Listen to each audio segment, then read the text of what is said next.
Joe Scott, welcome and tell us a little bit about yourself. All right. Right now, I am the chief fire scientist at Vibrant Planet, and I am the founder of Pyrologix 21 years ago now, which is a little fire science research firm here in Missoula that I merged with Vibrant Planet about a year and a half ago. And so we're essentially the fire science arm or division of Vibrant Planet. Yeah. So that's what I do. Yeah, go ahead. Hey, no, please. And then I would say, though, that I'm basically a career-long student of the application of wildfire simulation modeling to cost-effectively mitigate the adverse effects of wildfire on the landscape, and while still capturing the beneficial effects. That's really how I've couched my whole career is how do we mitigate the bad things and allow for the good things? Yeah. So your educational background is in forestry. Just so for to kind of level set with the audience, I I think it's a little bit more than you just studying trees. Yeah, it became a lot more than that. Oh, did it start that way? It did. Okay. So actually, how did it all start was I got into college and didn't know what I wanted to do. And so I got in undeclared and started taking all these classes. Came from a family of quite a lot of attorneys, and my father, aunts, uncles, three of my siblings went into the law, and kind of thought that's where I would end up. But I just kept seeing in the course catalog these forestry classes in the forestry program. I knew nothing about forestry, and was a suburban kid. It's not like I spent a ton of time out in the woods, but I just saw it and it looked interesting. And so I eventually declared forestry as a major and knew nothing about it. And so got into forestry. And then even before I had finished my undergraduate degree in forestry, I had already started working with Bob Martin, who is the professor of fire science at UC Berkeley, the forestry school there. And that's how I got started in fire. And so that was in 88, I think, that I first met Bob in forestry school, started working for him and his grad students shortly after that, and have been working in fire ever since. If you can, what is the study of forestry? What are you spending? Because you didn't just spend 4 years. You decided to go graduate and spend at least two more, maybe even more than that, studying it. Someone that's studying forestry, what are they studying? So forestry is a really broad field, or it was even broader before. Like forestry is how one formally got into wildfire, wildland fire. Forestry was pretty much the only domain 3 decades ago that dealt with that.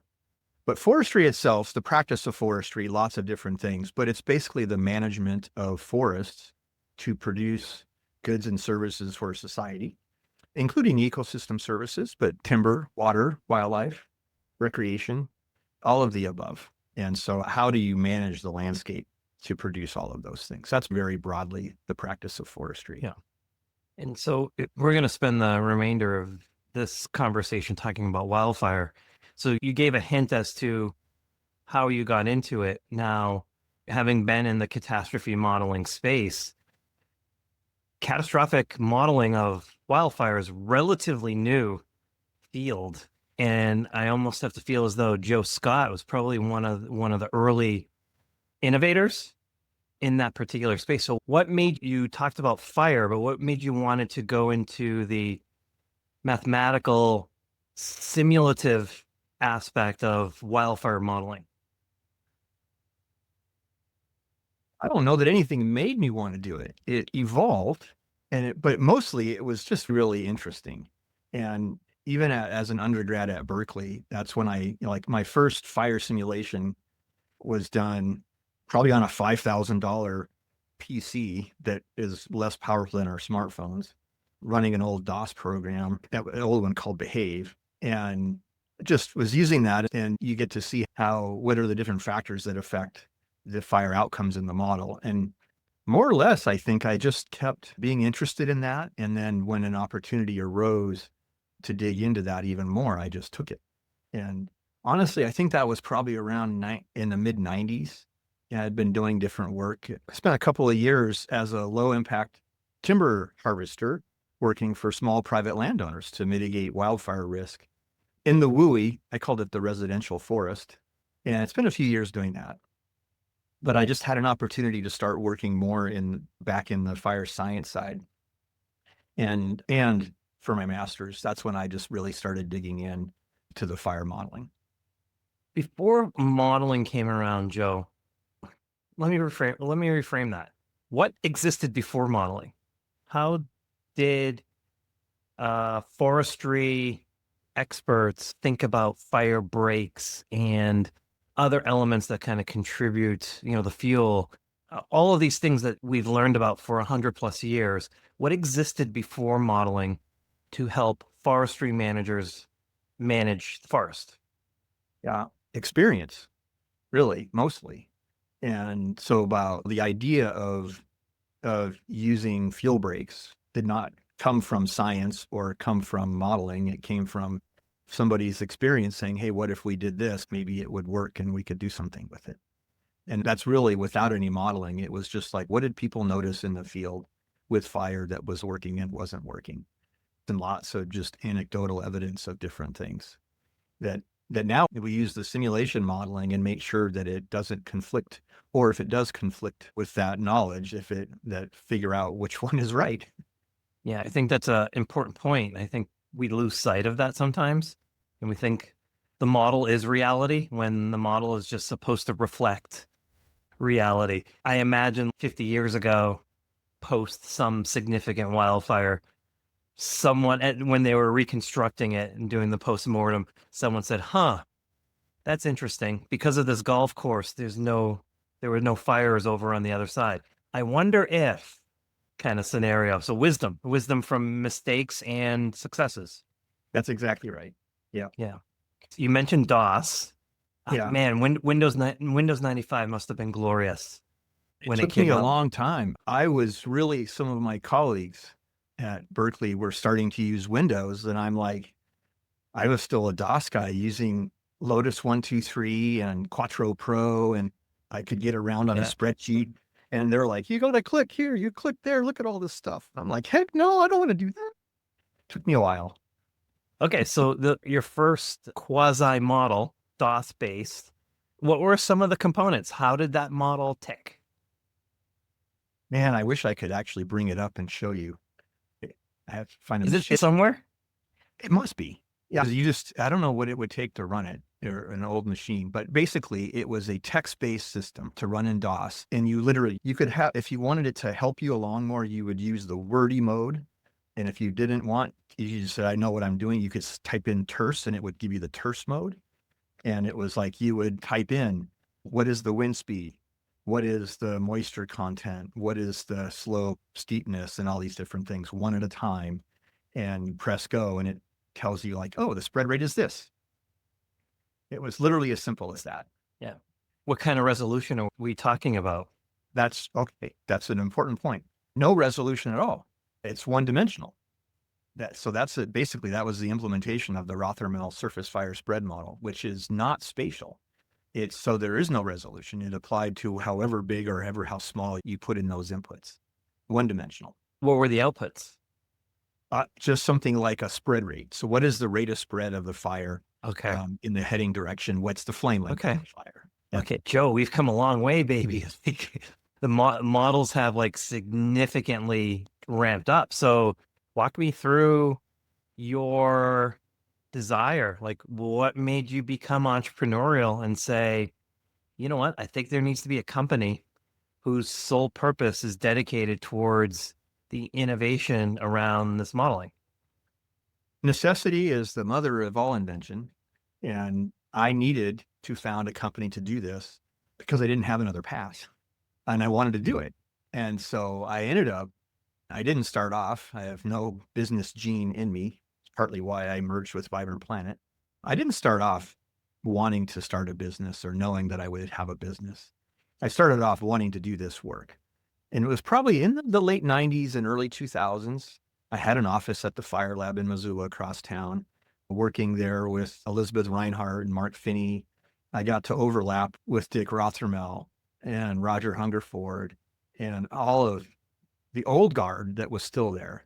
Got to work with all of them for a couple of years. That's when I really got interested in how these models worked and what Mark was doing at that time or had done before, Mark Finney, really interested me. So of the crown fire modeling and how we do those different things. So I just got really interested in it. But in order to keep doing it, I had to drum up my own work, grant and contract work. And eventually, I guess I was successful enough at having a soft money funded career. Since 1996, my whole career has been soft money funded, not just for myself, but for my entire team. And it evolved in the sense that I kept getting more and more work. And eventually it became not only work that I couldn't get done all myself, like from a volume standpoint, but I didn't have the skills. I needed more spatial analysis skills than I had, and I had zero. That's how I grew into it. And when you said, I thought the direction you were going to go is because I needed money. And I thought that was going to be the next words out of your mouth, but fairly close. Yeah. Which was good for society. Remind me, Missoula, is that Montana State or Montana? It's Montana. Sorry. That's Sorry. okay. Florida State, Yeah. got all those battles. Montana's a very forested area. I think Montana's well known for having one of the significant premier forestry programs in the country. So Pyrologix gets off the ground, and now we're going from rate of spread to you need spatial help. Like your team has to get to the point where it's like you understand what fuel exists, what's the gradation of the topography, slope, aspect. Is it getting sun? Is it not getting sun? Did we have humidity? Did we not have humidity? A lot of that requires specialization, right? Which I'm assuming you can find at the University of Montana. Yeah. And we've got 5 or 6 people here in Missoula still right now on our team, and almost everybody is a U of M grad. And so they still produce. We have software engineers that went to school there, and foresters who are still going and got masters and PhDs from the university. So yeah, Missoula really is the reason I'm in Missoula right now. Actually, I moved to Missoula in 1991. I spent a year after my undergrad working for UC Berkeley for my old professors and for his grad students. I came to Missoula in 91 to work for a summer at the fire lab as a GS5 technician. And then I was going to go back to California and really start my real career after having come here. And I came here and I spent that summer and I said, I am not going back. Yeah. Yeah. Absolutely gorgeous area. I love it. But also it is gorgeous. Yeah. It's an amazing place to live. But if you're going to be in fire, it's the only place to live. It really is still. Fire science and modeling is spreading everywhere, but this is still where quite a lot of stuff happens. Ground zero. Yeah. For it. So let's talk about wildfire modeling. We had the massive events at the beginning of the year, a couple months ago in Los Angeles, killed a lot of people, caused billions and billions of dollars, potentially hundreds of billions in damage. Because I'm in the modeling realm, Joe, that event was not a surprise to me. And it surprises me that it surprised other people. Yeah. Completely not a surprise. Can you discuss, let's start at 30,000 feet, the high level. What is wildfire modeling? What are you looking at and what are you trying to accomplish? So yeah, the work that we've really come to specialize in, and one thing I want to make clear right now is that we specialize in landscape scale, fire hazard, and risk assessment, and then everything that follows from that about how do you mitigate it, whatever. We do that work, but we did not do it by starting out and saying, we're going to build our own fire models. We started off mostly because of my connection with the fire lab of just using their models, using the Forest Service produced models, but not limiting ourselves to how they were intended to be used. So we just dug down into more detail and use things in off-label ways to produce even better results than the standard off-the-shelf product might give you. And So fire modeling, all aspects, it really encompasses a huge thing. But really, what I would say, it's using modeling to assess the likelihood of fire at any given point in the landscape, annualized, ideally. So the annual probability of fire burning someplace, and the range of fire intensities that might occur if it does burn. And that fire intensity could be flame length or fireline intensity. We have a fire intensity scale measure, ember production and ember load, those kind of measures of what kind of fire might you get, along with how likely it is. Yeah. In different parts of the country, they have different fuels. Yeah. And what makes California so challenging when it comes to a wildfire situation is it's a hugely populated state, and people like their landscape to be a particular way. So they bring in non-native. So I think it's important to know wildfires are a natural phenomenon. They're required. I believe like the sequoia trees, like the nuts from the sequoia trees won't crack unless they get exposed to really intense heat for them to bust open. So they're almost evolved expecting we need the wildfire. That's how the forest is actually going to evolve. But all of a sudden, you have humans coming in and they're bringing in eucalyptus trees and other trees that are highly flammable, especially in particular situations. I think for the audience sake, it's a lot of these trees are almost like the dried out Christmas tree that you light on fire and it just almost combusts like a bomb. So for the modeling that you have to do, you have the challenge of having to determine what fuel actually exists across millions of square kilometers around the United States. How do you do that? Yeah. Once again, we stand on the shoulders of giants. And what we've done here is started from what the land fire program has produced. But like with some of the fire modeling, when it comes to the fuelscape development and fuel modeling, if we saw something that we thought there was a better way to do it, we changed how it was done.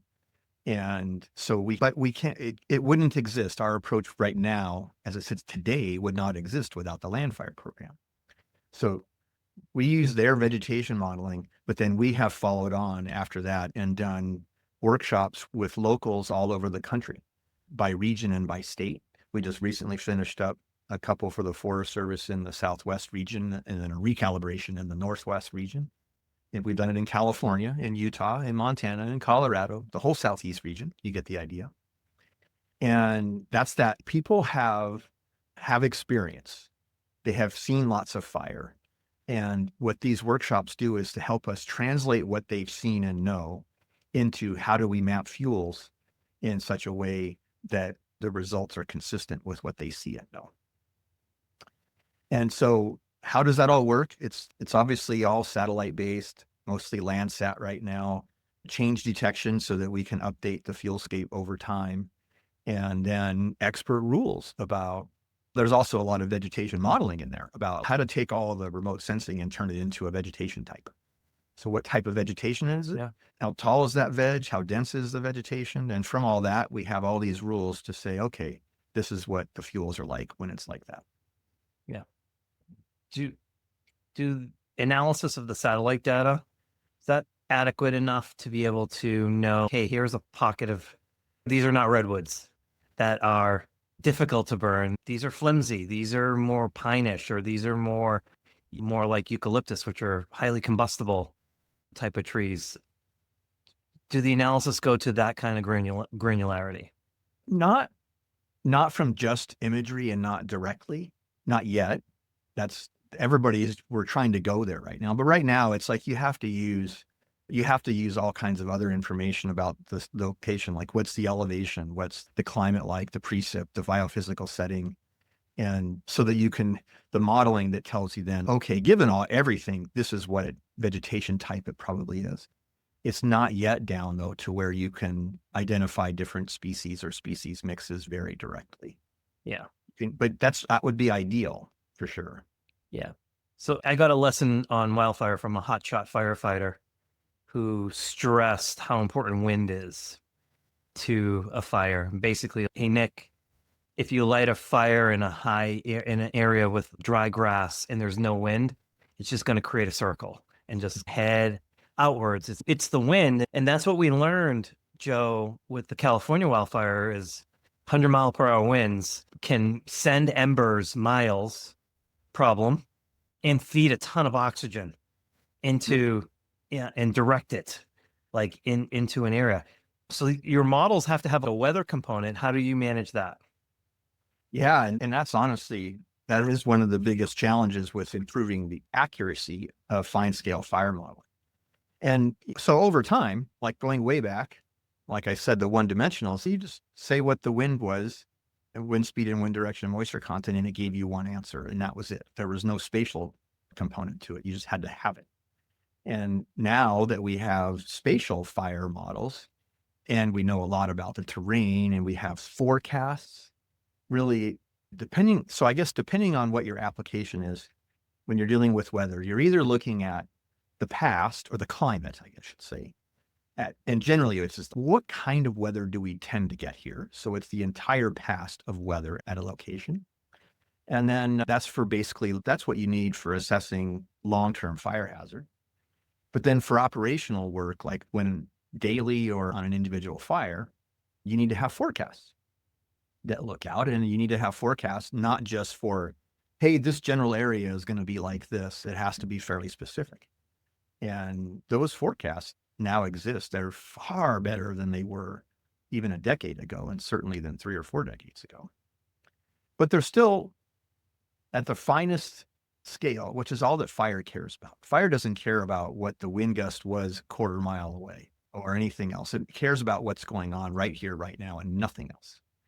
And that level of detail is currently not forecastable, may never be, honestly. And then you have the interactions of the fire with the weather that changes the weather.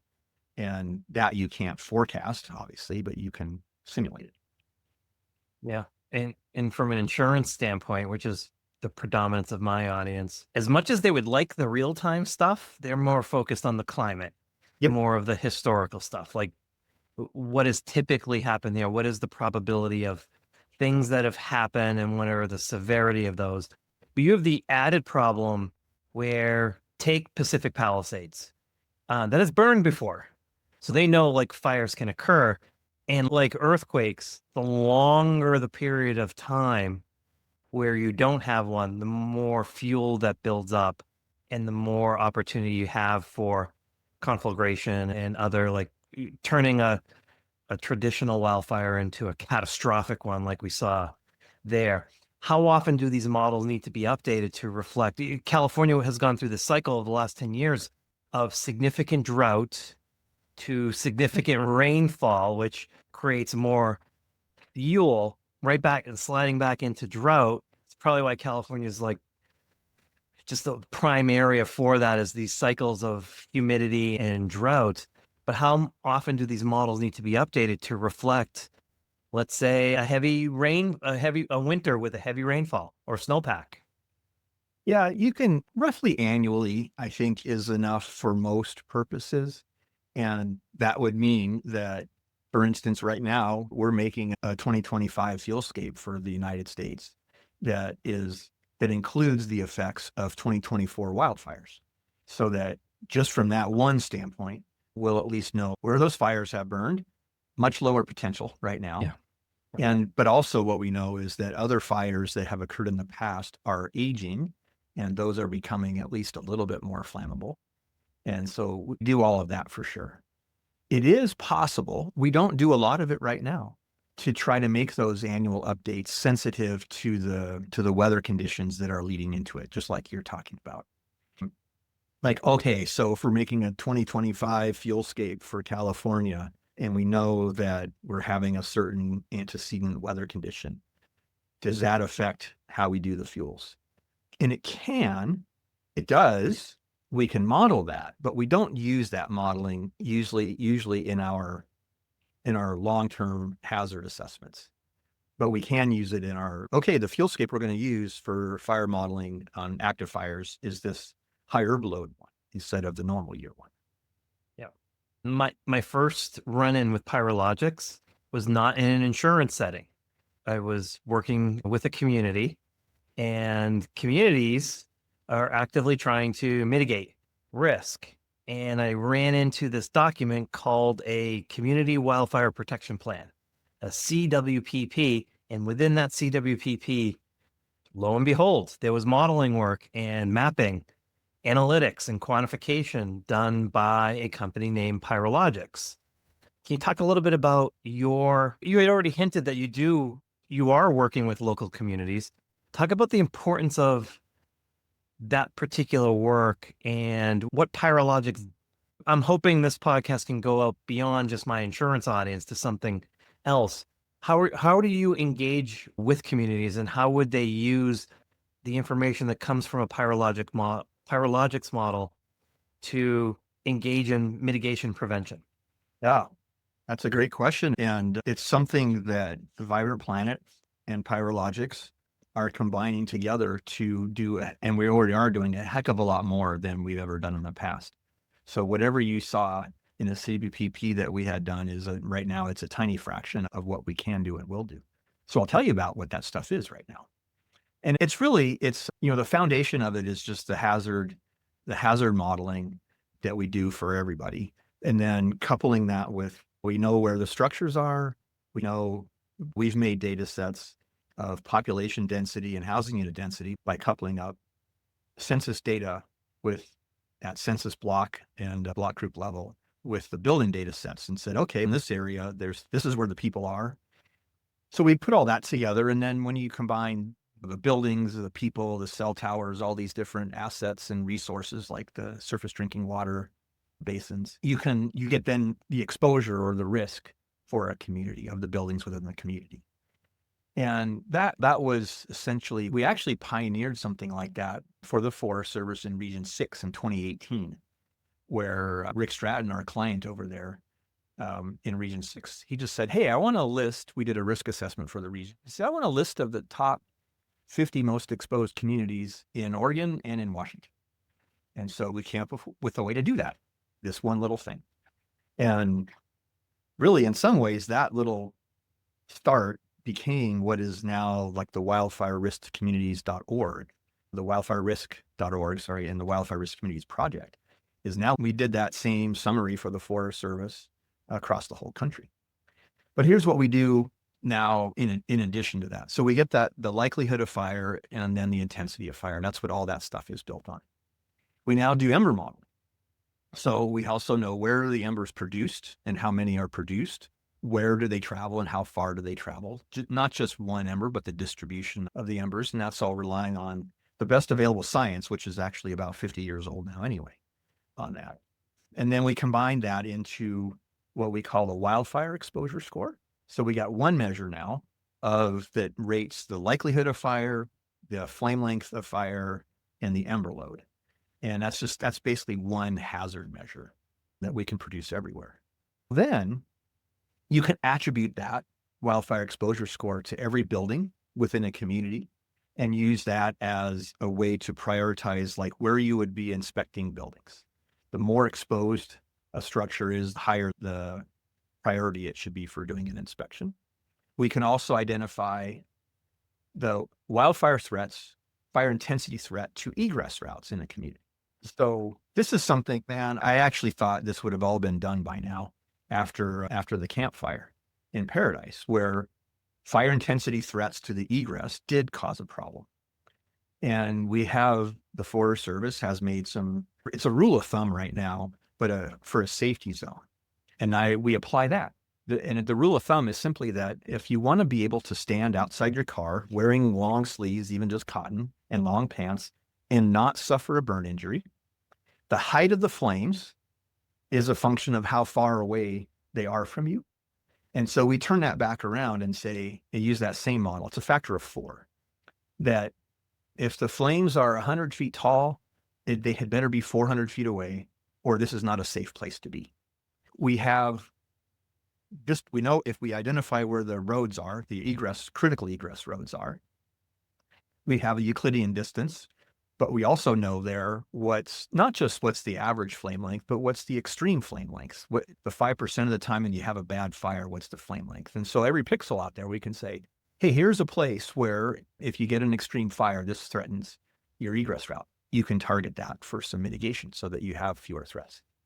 We can identify using Vibrant Planet's Vibrant VS tree model where trees can reach a road and block it if they were to fall during a fire event. Those are straight trees. And with some measure, quantitative measure of how likely that tree is to be alive versus dead. And you can use a community could use that to prioritize, hey, we need to inspect these trees here once in a while and make sure that they're not weakened, dead, and dying. And so they just fall on top of our road and block access. Two of the biggies that we've been doing now for one's brand new and one we've been doing for a couple of years. So I mentioned that we can model ember production and transport, and then where the embers land. And what we also do is give those embers a target of buildings or the area around a building. And then we track that back and say, hey, where did those embers come from? So that's the sources of ember load to buildings, cell B. And okay, this is another place that a community can go and target now. If it's a grassland, it doesn't make a lot of embers, so it won't be a very high source, but it won't be zero. But if you had your eucalyptus stand, or if you had a really overly dense pine forest with continuous ladder fuels, this tells us where that is. And it's sensitive to the climatology because it knows what the predominant wind directions are and everything. And then the last one is a new thing that we call pyrosity, which is like transmissivity of light. It's the transmissivity of fire.